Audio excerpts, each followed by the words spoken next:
Hi friends, welcome to Ramya's creative corner. இன்றைக்கி நம்ம சேனலில் ரோட்டு கடை ஸ்டைலில் பானிபூரி ரொம்பவே ஹெல்த்தியான முறையில் எப்படி செய்யலான்னு பார்க்கலாம் வாங்க. பானிபூரியோட A to Z complete preparation எப்படி பண்ணுறதுன்னு பார்க்க போகிறோம். இதில் பானிபூரி மசாலா இது எல்லாமே எப்படி செய்யலான்னு பார்க்கலாம். அதுக்கு முன்னாடி நீங்கள் இன்னும் நம்ம ரம்யா கிரியேட்டிவ் கார்னர் சேனலை சப்ஸ்கிரைப் பண்ணலைன்னா மறக்காமல் நம்ம சேனலை சப்ஸ்கிரைப் பண்ணிக்கோங்க. பக்கத்துலேயே இருக்கிற பெல் பட்டனை மறக்காமல் கிளிக் பண்ணிடுங்க. அப்போ தான் அடுத்தடுத்து நாங்கள் போடுற வீடியோ உங்களுக்கு நோட்டிஃபிகேஷனாக வரும். இப்போ வாங்க வீடியோக்குள்ளே போகலாம். ஃபர்ஸ்ட் நம்ம பூரி எப்படி செய்யலான்னு பார்க்கலாம். அதுக்கு ஒரு கிளாஸ் அளவு ரவை எடுத்துக்கோங்க. ரவை வந்து ரொம்ப பொடியான ரவை இருக்கக்கூடாது, நல்ல பெரிய ரவையை வாங்கி யூஸ் பண்ணணும். பெரிய ரவை யூஸ் பண்ணால் தான் பூரி நல்லா கிறிஸ்பியாக இருக்கும். இது கூடவே ஒரு கிளாஸ் அளவு மைதா மாவு, தேவையான அளவு உப்பு சேர்த்து நல்லா கலந்துக்கோங்க. ரவையும் மைதாவும் சம அளவு எடுத்து யூஸ் பண்ணணும். அப்போ தான் நல்லா கிறிஸ்பியாக நம்ம போடுற எல்லா பூரியுமே நல்லா ஃப்ளஃபியாக பொங்கி வரும். இப்போ தேவையான அளவு தண்ணி சேர்த்து நல்லா பூரி பதத்துக்கு பிசைஞ்சுக்கோங்க.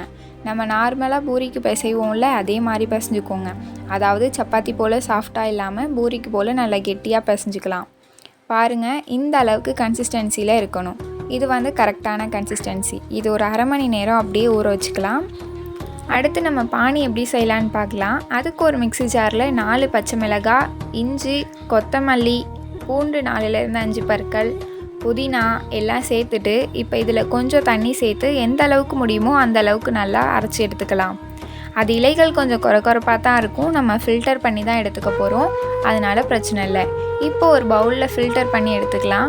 அதோட ஒரு நெல்லிக்காய் அளவு புளி எடுத்து ஊற வச்சு கரைச்சி ஃபில்டர் பண்ணி வச்சுருக்கேன். அதையும் இதோட சேர்த்துக்கலாம். அதோட தேவையான அளவு தண்ணி சேர்த்துட்டு இது கூடவே மசாலா ஐட்டம்லாம் ஆட் பண்ணிக்கலாம். மஞ்சள் தூள், சாட் மசாலா, மிளகாய்த்தூள், உப்பு, கரம் மசாலா, மல்லித்தூள் எல்லாம் சேர்த்துட்டு கலந்துக்கலாம்.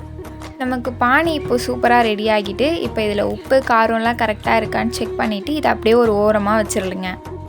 அடுத்து நம்ம பூரிக்கு மசாலா செய்யணும். அதுக்கு மீடியம் சைஸ் உருளைக்கிழங்கு 3 வேக வச்சு தோல்களை நீக்கி மசித்து எடுத்திருக்கேன். அதோட ஒரு கைப்பிடி அளவுக்கு பச்சை பட்டாணி முன்னாடியே ஊற வச்சு வேக வச்சு வச்சுருக்கேன்.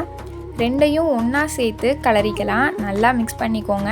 பட்டாணி நல்லா ரொம்பவுமே வேக வச்சாலும் ரொம்ப ஒரு மாதிரி இருக்கும். நம்ம இந்த மாதிரி 1-2 இருக்கிறப்பவே நல்லா கிளறி எடுத்துக்கலாம். இதோட நம்ம மசாலா ஐட்டம் ஆட் பண்ணிக்கலாம். உப்பு, மஞ்சள் தூள், மிளகாய்த்தூள், சாட் மசாலா இதெல்லாம் மட்டும்தான் இப்போ நான் சேர்த்துருக்கேன். எல்லாம் சேர்த்து நல்லா கிளறிக்கிறேன். நம்மளால் எவ்வளோ மிக்ஸ் பண்ண முடியுமோ நல்லா மிக்ஸ் பண்ணி எடுத்துக்கலாம். இப்போ நமக்கு மசாலாவும் சூப்பராக ரெடி ஆகிட்டு இதையும் ஒரு ஓரமாக எடுத்து வச்சுக்கலாம். நம்ம பூரிக்கு மாவு பிசைஞ்சு வச்சுருக்கோம்ல, அது எப்படி இருக்குன்னு பார்க்கலாம் வாங்க. இப்போ மாவு நல்லா ஊறி இருக்குது. இப்போ இதை மீடியம் சைஸ் உருண்டைகளாக பிடிச்சிக்கலாம். இதோ பாருங்கள், எனக்கு 6 உருண்டை வந்திருக்கு. இப்போது இது தேய்ச்சி எடுத்துக்கலாம். இது வந்து ரொம்ப தின்னாகவும் இல்லாமல் ரொம்ப திக்காகவும் இல்லாமல் கரெக்டான அளவுக்கு மீடியமாக தேய்ச்சி எடுத்துக்கணும். அப்போ தான் பூரி நல்லா உப்பி வரும்.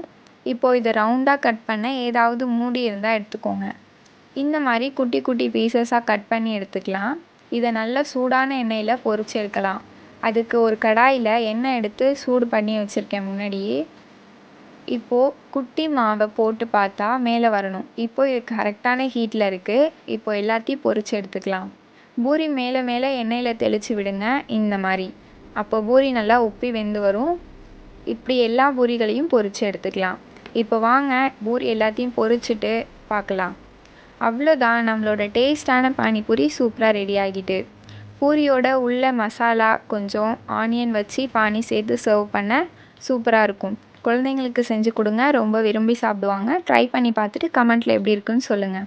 இந்த வீடியோ பிடிச்சிருந்ததுன்னா லைக் பண்ணுங்கள், ஷேர் பண்ணுங்கள். மறக்காமல் நம்ம சேனலை சப்ஸ்கிரைப் பண்ணிக்கோங்க. தேங்க்யூ ஃபார் வாட்சிங்.